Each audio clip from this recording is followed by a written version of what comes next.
කෝලිගේ ඔළුව කුඩුවෙන්නම දැමූ මාරාන්තික පන්දුවෙන්ම පරාග්ගේ අතත් කුඩුවෙන්නම මතීෂ දාපු පන්දුව මෙන්න. ඒ අස්සේ පොළු තුනත් කැඩෙන්නම දාලා. මතීෂගෙන් වැඩගන්න දන්න එකම කෙනා MS ධෝනිද. IPL තරඟාවලියේ කාගේත් අවධානය දිනාගත් පන්දු යවන්නෙක් වන්නේ මතීෂ පතිරණයි. මීට පෙර තරඟයේදීද RCB කණ්ඩායම සමග පැවති තරඟයේදී විරාජ් කෝලිගේ ඔළුවට වේගවත් පන්දුවක් වදිනවා. IPL තරඟාවලියේ 11 වෙනි තරඟයේ වශයෙන් රාජස්ථාන් රොයල් කණ්ඩායම සහ චෙන්නයි කණ්ඩායම අතර පැවැත් වූ තරඟයේ පළමුව පන්දුවට පහර දුන් රාජස්ථාන් කණ්ඩායම නියමිත පන්දු වාර 20 අවසානයේදී කඩුල 9ක් දෙවි ලකුණු 182ක් රැස් කරනු ලබනවා.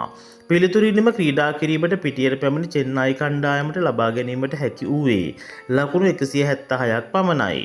ඒ අනුව ලකුණු 6කින් රාජස්ථාන් කණ්ඩායම තරඟය ජයග්‍රහණය කරනවා. එහිදී පළමුව පන්දුවට පහර දෙමින් සිටි රාජස්ථාන් රොයල් කණ්ඩායමේ නායක පරාග් හට මතීෂ යවන පන්දුවක් ඔහුගේ ඇඟිල්ලේ වැදී ඇඟිලිවල අස්ථිබිඳීමක්ද සිදු වෙනවා. ඊට පසු පන්දුවට නැවතත් පහර දුන් පරාග්ගේ විකට් කූරු ගැලවී යන්න දමමින් ඔහුව දවාගන්නේ පතිරණ යන්න කවුද යන්න ලෝකයට පෙන්වමින්න. රාජස්ථාන් රොයල් කණ්ඩායම හමුවේ චෙන්නයි කණ්ඩායම පරාජය වුවද පන්දු යවන්නෙක් වශයෙන් සහ ෆීල්ඩින් අතින් තම උපරිම සාධාරණ ඉටු කිරීමට මතීෂ සමත් වෙනවා.